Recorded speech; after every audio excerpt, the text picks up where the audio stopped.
បងសម្រាប់វីដេអូថ្មីនេះខ្ញុំបង្ហាញជូនជាមួយនឹង BXT ក៏បានចាជាមួយនឹង brand BXT នេះជឿថាអតិជនច្រើនតែគាត់បានស្គាល់ជាមួយនឹងប្រភេទ figure BXT គឺប្រភេទតួកបោនសម្រាប់កបោនមួយគ្រឿងនេះគឺខ្ញុំលេងជាមួយនឹងប្រភេទចាខាងនឹងចកងកបោនទេពន់មកបងចានេះកបោនណាចាប្រភេទដុំកដាងប្រហោងចាហើយខ្ញុំលេងជាមួយនឹងប្រភេទកែបកបោនដូចគ្នា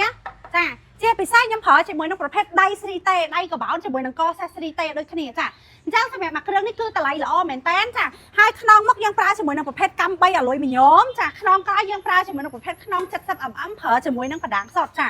ចឹងមួយគ្រឿងនេះបងបណ្ឌិតក្នុងវីដេអូនេះទៅចាហើយសរបស់គេនេះគឺគេហៅប្រភេទសកម្មម៉ៃបងទឹកថ្នាំរបស់គេណាពេលត្រូវថ្ងៃវាមានគ្រាប់ផ្លេកបលីងចាចឹងទឹកថ្នាំខ្ញុំធានាជូនថាស្អាតមែនតើចាអញ្ចឹងសម្រាប់តម្លៃត្រឹមតែ$1080ទេថែមមួយឈុត free dock សម្រាប់អតិថិជន like វីដេអូនេះ share វីដេអូនេះឬក៏ចូល